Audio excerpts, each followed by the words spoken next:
Hi guys, my name's Laura and I'm the Specky Seamstress. Welcome back to my channel. Today I'm going to talk to you about produce, which is the final P in our little series of things to do when you've lost sewing motivation or you've lost your mojo, really, as well as if you don't have very much time or you don't have very much energy. So we've already gone through the previous 4 P's, which were, I need to remind myself, practice and present. They were in the last vlog. Prep was in the vlog before that, and then before that I talked about the preface, the preface, the before we begin, maybe we should just have a break. So do go ahead and check out those other vlogs if you are interested. But today is all about when you're sort of in the mood to do something, but you can't quite face a garment.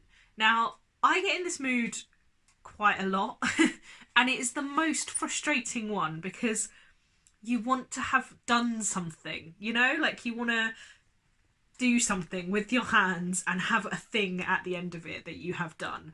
But sometimes the thing that is the garment you're currently sewing is too much to think about and too much to do for whatever reason, and you need something smaller that you can really tick off and feel that sense of achievement that you want and that sense of producing things and seeing something that you've produced.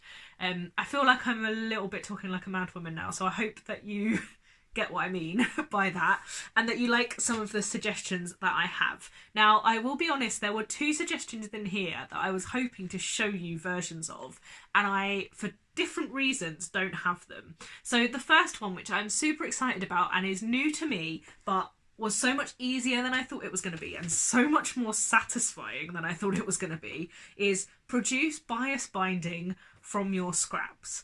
Now, if you'd have told me even 3 months ago, let alone 6 months ago or a year ago, that I would be on the internet telling people to make their own bias binding, I would have laughed so hard. But I recently decided that I would make some bias binding from some of my African wax fabrics, particularly some of the fabrics that I didn't have lots left of, or I had already made one garment with and didn't necessarily want another garment with in my wardrobe, but still loved the fabric.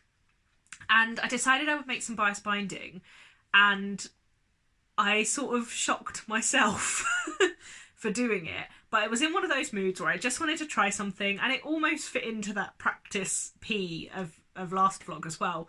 I wanted to try something new and feel, you know, productive, I guess. And I absolutely loved it, and I couldn't believe how much I really liked the bias binding afterwards, because I've always been a bit of a, I don't really care what the inside of the garment looks like, only I see it, and to be honest, not very often anyway, so I'm not really that bothered. But in the last 6 weeks or so, I've really started to value the pretty insides, and I think it's because I've been using scraps for pocket inners, pocket bags, pocket linings.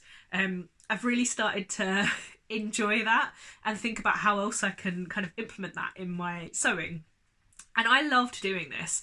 Now, the reason I don't have that to show you, the first bit of bias binding I made, I put on a toile of a pair of trousers that did not go to plan. And before I knew it, they had been whisked up and put in the fabric bin. I'd put a bag of toiles that I was unhappy with outside the sewing room, ready to kind of sort and organise. And they weren't ones that I was going to play around with. They were very much like, how can I reuse this fabric, or am I going to throw them? But Nick had a very productive day and he took them all to the fabric bank. So I don't have that bit of the bias binding. And the extra bit that I made got scooped up in a big tidy that we were doing, and I think got thrown away. So bit of a sad end to my first bit of bias binding. I hadn't made a lot, so it wasn't like I'd made, you know, meters and meters and meters of this stuff. But there are absolutely loads of tutorials out there for how to make bias binding. You can buy a little, I was going to call it a machine, but a contraption to kind of fold the bias binding as you go. But I just folded mine in and ironed it, and it was fine. And yeah, I loved it, and we'll be definitely making more of that because I think it will be really cool to have some of my scraps or some of my African wax turned into cool bias binding that I can use. Particularly as I've got scraps of like viscose and kind of softer drapier fabrics that will just be really nice bias binding. I really like the satin bias binding that I bought when I went to Walthamstow. I just bought like a 25-metre reel of it, and I'm coming to the end of that, and definitely need to go back because it's so much cheaper than it is anywhere else and really nice. So I will go back and buy some more. I'm not saying that all of my projects are going to have hand done bias binding, but some of them definitely are, and particularly precious projects, because I think that's a really nice way to kind of elevate a garment. I have talked for 5 minutes about bias binding, so I should probably crack on. I've put here I'll talk about the other thing that I wanted to show you and haven't been able to, is make covered buttons. So it's on a very similar vein to making bias binding, but use your scraps of pretty fabrics that you love to make covered buttons to go on coats or shirts or the back of tops or on cuffs or just on bags or anything really. I really, really want to upcycle a cardigan or make a cardigan. We'll see. I'm still not 100% on the handmade cardigans yet, with all different coloured buttons. And I just think, I mean, can you imagine all different African wax buttons on a plain black or grey cardigan would just be so nice. Like still a really nice, sensible garment, but just a little bit of your own personality. And if it's scraps that you've got from other projects, then it's kind of a really nice reminder of those projects as well. So I don't have those because I was going to buy some, and then Laura at Sewn and Shown told me that she would give me some of hers because she's got quite a few from the charity crafts shop that I talked about in another vlog, and I just haven't seen her yet and picked them up, so I haven't done that, but will do, and will show you when I'm done because I'm quite excited by that. I have a feeling I might end up with more buttons than I need for my sewing, but you know, that's fine. We'll roll with that. So they're the two that I really wanted to show you, but haven't been able to. I have a couple more to show you.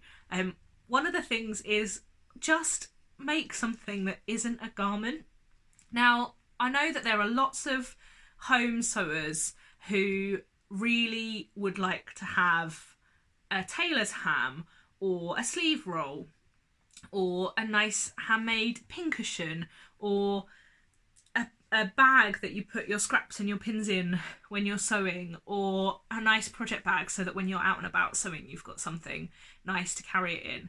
And I think quite often those little projects get put to the bottom of the pile because they're not garment sewing. I mean, I know that's certainly the case for me, and I'm reasonably realistic because I'm quite happy to buy some of those things. I've just bought myself a tailor's ham up there, and it's very pretty fabric, and it's probably better than I would have ever done it, so I'm quite happy with it like that.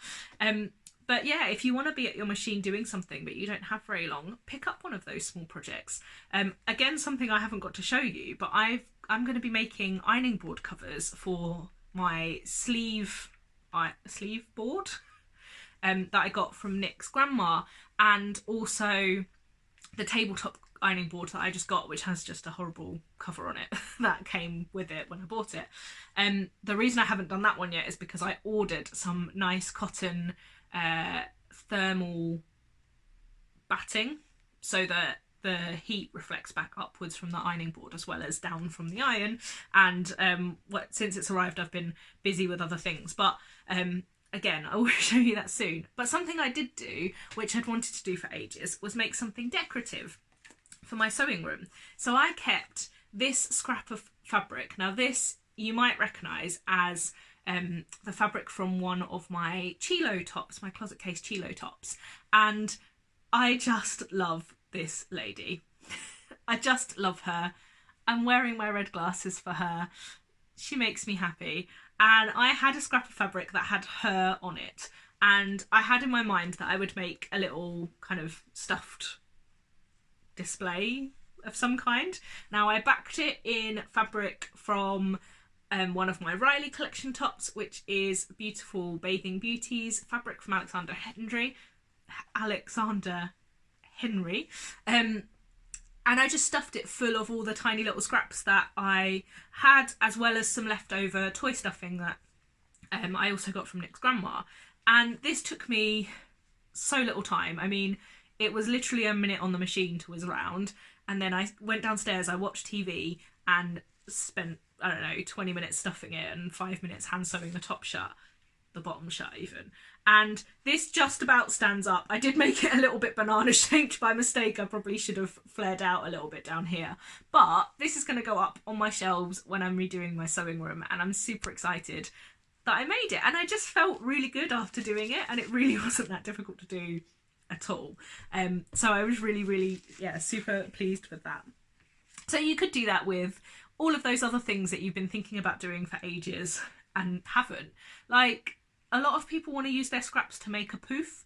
I know that Closet Case do a like footstool pattern that it's almost like quilted, I think, and then you stuff it full of your scraps, and you could start cutting the pieces for that, or sew some of the pieces together, and even if you don't get all the way through, you've kind of started doing that crafty thing again.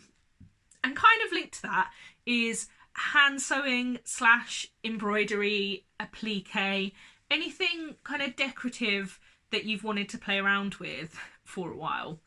So one of the things I've been doing when I've been in the mood to like get going with something, I can't remember if I talked about it on this vlog or if I've only mentioned it on Instagram, but I saw, I think, a Ralph Lauren, it might have been Ted Baker. No, I think it was Ralph Lauren. When I was in the States in an outlet centre, outlet mall, I saw a jumper that was just a standard sweatshirt with slightly big sleeves, like gathered into a cuff, and then they had like military frogging on the arm, and it was in a gold, it was a navy jumper with gold frogging, and I absolutely loved it. And I said to my friend at the time I was with, I want to make something like that. But, you know, 2 months have passed and I hadn't done anything. But I bought some frogging from Fabricland, and what I've been doing is literally drawing and then trying to trace out with the frogging the shapes that I'm interested in making to see what could be worthwhile doing, and then I will make it up. So I'm quite excited about that. So I haven't really got that to show you, so to speak, but I have been doing it. Trust me.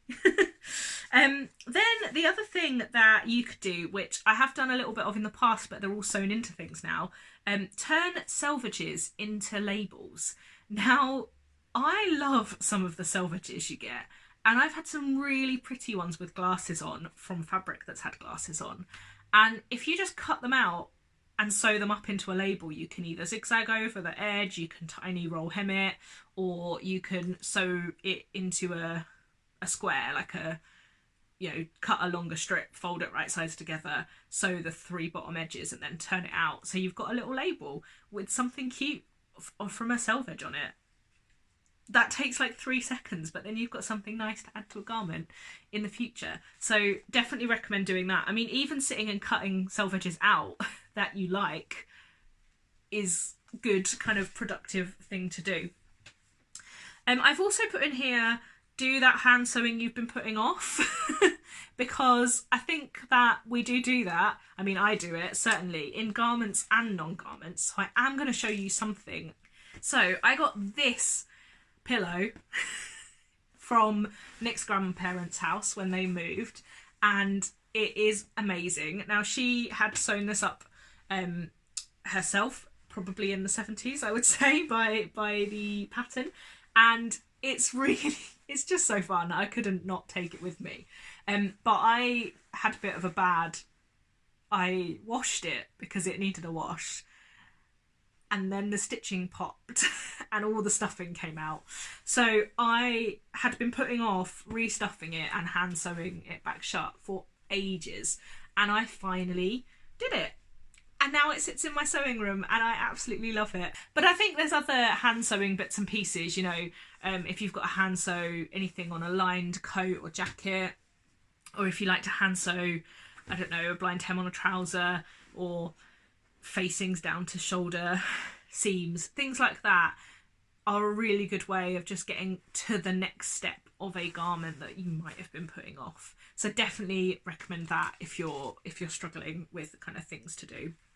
Kind of in that vein as well, I've put tackle that mending pile.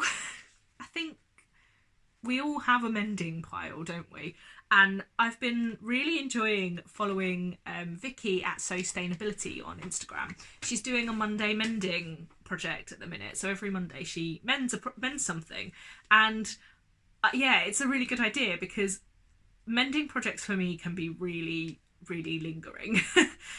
One might say festering, maybe, because I don't know, I struggle to get in the mindset for it. But actually, if you want to be doing something and you kind of want to feel like you've achieved something as a quick, easy win, quite often mending, the projects don't actually take that long and they're not that taxing. I think they're just not quite as exciting as doing something new. But actually, if you really want to mend something, it probably means it's because it's something you really like to wear, and it can feel like you've made a whole new garment if you suddenly have something back in your wardrobe again that you hadn't had for a while because it needed mending. So definitely recommend tackling that mending pile. So this is the final episode in my sewing activities to do when you're short of time, energy or motivation catchy series that I've been running, but there are a couple more things that I would like to talk about, and one of those is sort of a sixth P, I suppose, which is purchase or procure, I suppose, because something I've done recently when I've not really been in the mood to garment sew is actually think about the tools and haberdashery and resources that I might want in order to kind of progress my sewing skills a little bit. Now, I didn't really want to talk about the sixth P as a separate video, because this series is not about go and buy all this stuff, it will make you feel so much better, because this channel isn't really about that either. But within reason, if you're able to, and it's not going to cause you financial stress, thinking about those things that you might want to buy or get in I'm not saying steal. It might be borrow from somewhere, it might be going and borrowing a book from the library, or borrowing a tool from a friend that you might be able to use for a little while and try out. And it doesn't mean you have to run out and buy all of these things straight away, but it just means that you know what sort of things you might be looking to get over the next undefined period of time. So I bought a tailor's ham and a tailor's clapper and point press, which are just up there, because I really wanted to sew some tailored garments and I want to get cracking on my Jessica blazer. And I felt like I was worried I wasn't going to get the finish I wanted without them. So I bought both of those, and I've made a bit of a list of some of the books that I might like to buy and some of the other resources that I might want in the not too distant future. So I've snuck in a sixth P there on the end. The other thing I want to talk about is that I've mentioned in a previous vlog, in my Q&A vlog, that loads of people ask me questions about beginners sewing and how to get into sewing and what I recommend for starting. And I've teamed up with a whole bunch of awesome sewing vloggers to bring you a little series on what we think the best tips are for sewing for beginners. I just wanted to say that it isn't only going to be tips for beginners, because also I think when you've gone through all of these activities that are getting you back in the mood for sewing garments, and you are back in the mood for sewing garments, sometimes it's really good to go back to basics a little bit and think about what got you excited when you started sewing and what projects got you excited when you started sewing. So it's kind of going to be a little bit of a reminder of like what next when you've got back into the mood again. Does that make sense? I hope that makes sense. Anyway, me and Pooch are going to say goodbye here, and I look forward to hearing in the comments below what you thought about this series and what your top tips are. And thank you so much for watching, guys. Until next time, bye!